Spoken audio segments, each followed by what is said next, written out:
strides out of the ring, struts out of his corner. The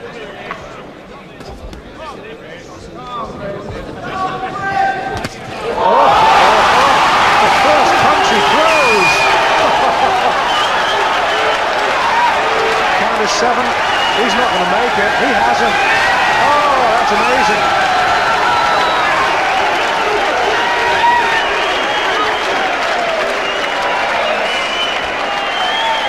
The first punch that Chris Eubank threw, and Dos Santos does not know whether it is Brazil or Birmingham.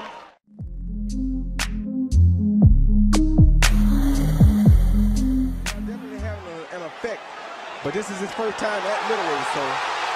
Now he takes Trinidad's left hook, and this is a Mayorga tactic. He drops his hands and says, come on, hit me. Did it with Forrest, does it here with Tito Trinidad. Another 1-2. Look at Mayorga. Fight's on. Let me tell you, Mayorga, this gets Mayorga into it. He just let him hit him a left hand. Look at him. Right hand. And look at Mayorga.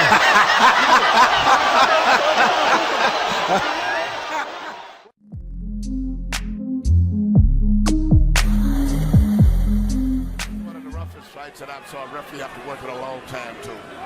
Both from the style is, you know, where Bernard has always been accused of doing a lot of rough tactics, and Pascal right now is a run-in, punch-grab type fighter. Another right hand lead. Bernard is winning this round big. Yep, he certainly is. He's made a tactical adjustment that Pascal wasn't able to follow. And now they're talking to each other. And Pascal is losing his composure. And you cannot allow Bernard Hopkins to gull you into that.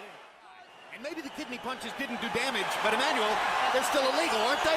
Now Hopkins is doing push-ups in the ring to try to embarrass his younger opponent. Everything, it looks to me, has been done intentionally. The thumb, the head, the kidney shots, obviously.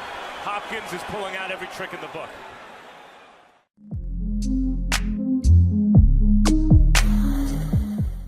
So, Roy, do you like the Steelers or the Patriots? Well, I like the Patriots, but I've been a Steeler fan for a long time. Floyd tells us, incidentally, I ask you the question, and Floyd looks here and says the Patriots.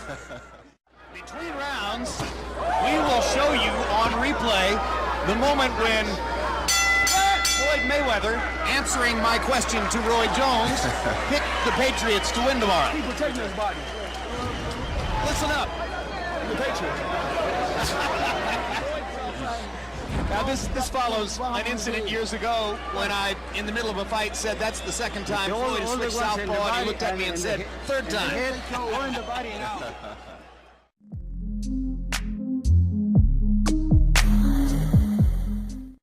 he chooses to use it, and if he stays confident in doing that, he's going to have to get active. Oh, wow. Has recorded 11 of his 22 KOs in the first 2 rounds. And there's the right hand lead by Maidana that sticks. Another right hand. Broner goes down for the first time in his career. He's hurt bad, and he's hurt.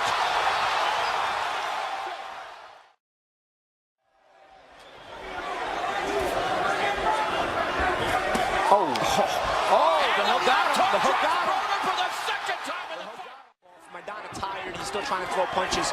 Broner very impressive in the fact that he's been knocked down twice, felt a lot of power, yet he still tries to come forward, looking for this knockout. The winner and the new welterweight champion of the world, Marcos El Chino Maidana. Problem solved.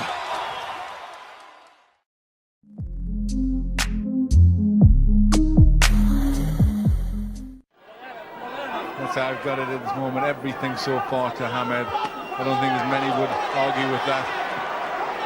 Huge jab. And now he's going through the razzle-dazzle.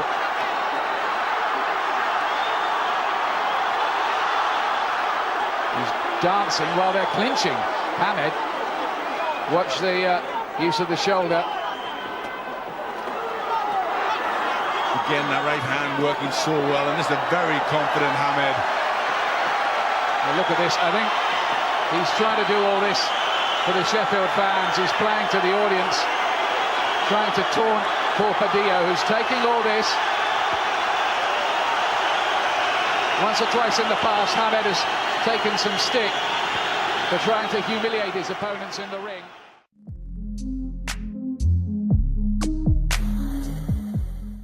And he understands what's up with Jones now, that he's not faced by what happened in round one, and that he can swamp Jones with punch count from here. He has dominated round three.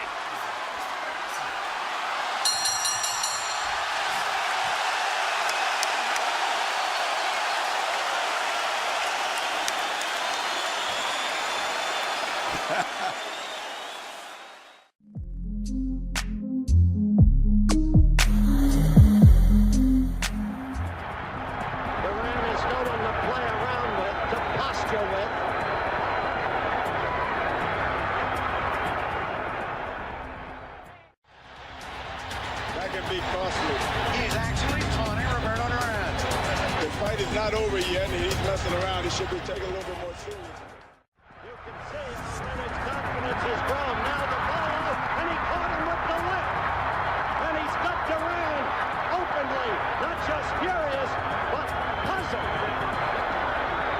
Duran troubled by the movement.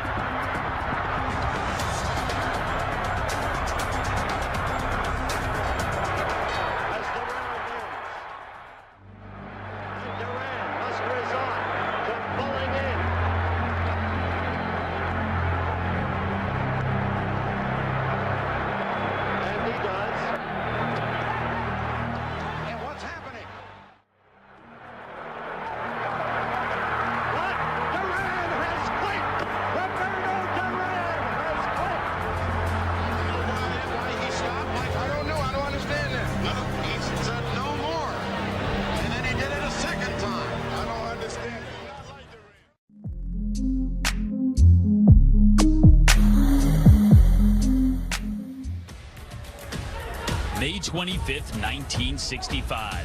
1 year after Ali's stunning upset win over Liston, their rematch comes to a head in round one. Ali drops Liston with a quick right hand, forever known as the Phantom Punch. And the fight is over after just 2 minutes and 12 seconds. But the photograph this fight produced of Ali standing over Liston, urging him to get up, remains perhaps the most iconic image in the history of the sport.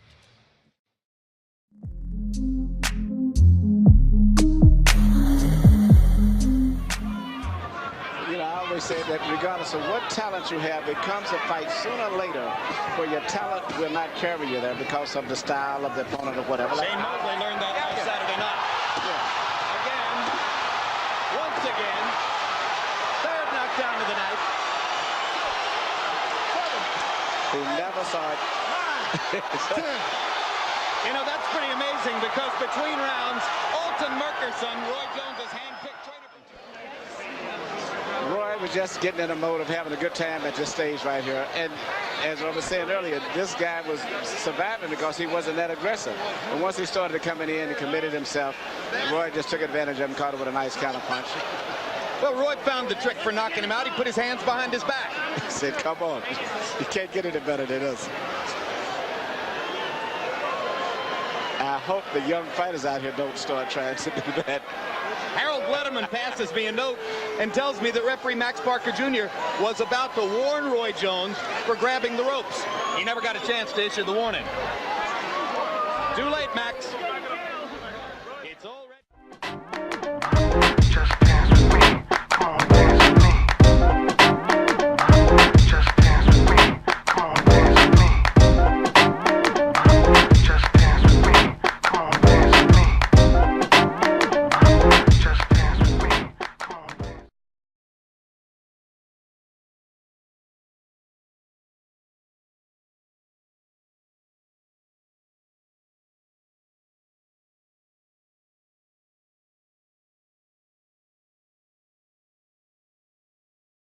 Come out in a Muay Thai stand-up, but he's kidding nobody. Everybody knows he's going to want to get this takedown. He's going to want to take Joe Ray down. That's something Joe Ray's been training and preparing for. While Chad might be showing the crowd that he wants to stand, it's going to be obvious early that he's going to look for this takedown. And if he doesn't, it's going to play into the dynamite hands of Joe Ray. Well, with this being the championship fight, we're in for 5 rounds, folks, if it goes the distance. Joe Ray just looking for a nice little neat uppercut inside. Don't think it connected, but he'll look to use his hands at every opportunity because he's got very good hands. Rayner looks solid, doesn't he? Rayner with the clinch here. Joe Ray doing a good job of maintaining head position. He's got his head buried underneath Chad's chin, which has given him the opportunity of maintaining body posture. Push in the face here, good clean break there. Chad coming out and pacing himself, which was a